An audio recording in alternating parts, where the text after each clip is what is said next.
What is going on, traders? Welcome back to the Traveling Trader. Shit is about to hit the fan, or it could hit the fan, depending on what happens with some of these factors that we're going to discuss. You guys know that it's my job to bring you the most up-to-date market information, and the main reason that I do it is so that I can also help you protect your portfolios. Which is why I also provide mitigation strategies anytime that I talk about this stuff. I don't mean to scaremonger. I don't mean to provide any FUD. I'm not trying to clickbait. This stuff is actually relevant if you are involved in the market on a day-to-day basis. So I'm going to be telling you a couple of potentially worrying things that you should watch out for and what I'm planning on doing about it, what I have already done about it. I've already set up certain hedges in place in order to fight against some of this stuff. So we're going to be talking about three main things, but really the main thing that is rattling me this week is what happens with the US debt, the US debt ceiling, and whether we see a government shutdown. If you're a fan of this channel, you know that I've already discussed the Evergrande situation, I've discussed the infrastructure bill, and I said that really negative news on any one of these fronts could bring the market back into pullback territory, potentially correction territory.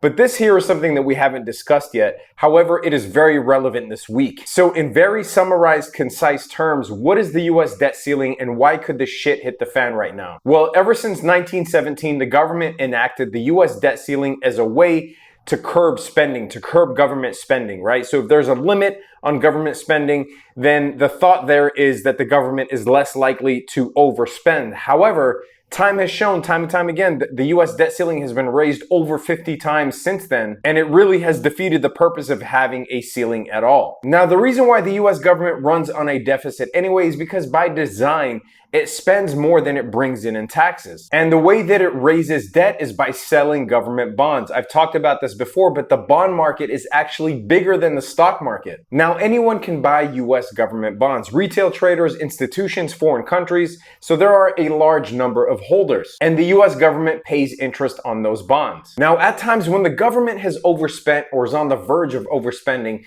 such as when it announces stimulus packages, then the government needs to sell more bonds to bring in more money in order to pay its current debts. Yes, it does actually sound somewhat like a Ponzi scheme, and some economists actually argue that it is, but that's neither here nor there. Now, the US has never ever in its history defaulted on debt. And unfortunately, the votes to raise the debt ceiling has been used as a political football during different administrations, depending on who controls the House, the Senate, as well as the presidency. And that is what is going on right now. So we obviously have the $1.something trillion infrastructure bill on the table, but there's an additional $3.5 trillion spending bill on social and education programs. Now, the Republicans think that the US government is already spending too much money. So what they're doing is they're threatening to not raise the debt ceiling and send the US into potential default in a game of brinksmanship to try and curb the Democratic spending. Now, if a deal is not reached by September 30th,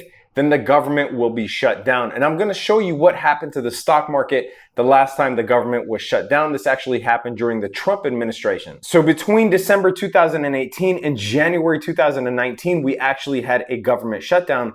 And the stock market almost hit a bear market. It was less than 1% shy, at least the S&P 500 was less than 1% shy of hitting official bear market status, which is 20% or more of a drop. It was 19-point-something%. Now, I personally don't think that the US government will actually default. As I said, it never has. And as you can see from this article on Market Watch, no one knows when the US Treasury will run out of money because they don't announce it.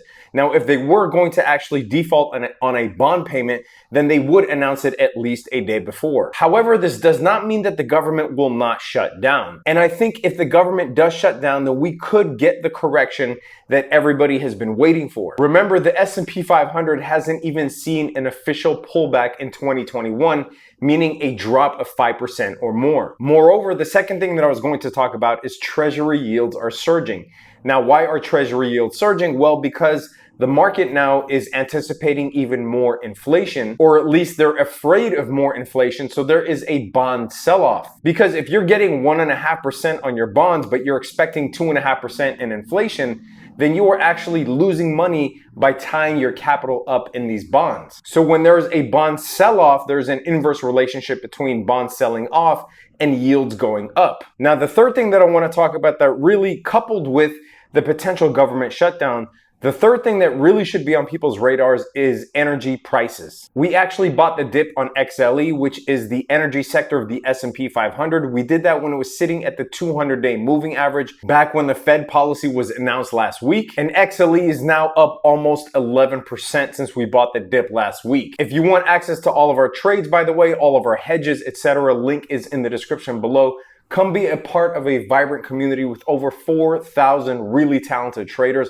Would love to have you. Now, the reason that spiking oil prices actually worry me is because usually before recessions, we tend to see oil prices spike. There is a very heavy correlation there historically, and I've actually looked at the data and the charts on this. Now, I personally don't think that we will see a recession just because of the really strong economic growth post-pandemic and the fact that the US stock market never really enters back-to-back recessions. However, rising oil prices during tenuous times, like what's going on with China, what's going on with the potential government shutdown, etc., that is not a good combination. All right, so what can you do about it? Well, like I said, we bought XLE partly because of the fact that we expected energy prices to rise. One other thing that I like doing during times of uncertainty, especially on my long-term holdings, is buying protective puts on my shares, especially growth stocks like Salesforce, Microsoft, Apple, etc. See, when bond yields rise, growth stocks tend to take a hit. That's why you see the NASDAQ usually the most affected after bond yields start to rise. Because growth stocks are exactly what they sound like, when bond yields rise and interest rates go up, the cost of borrowing money goes up,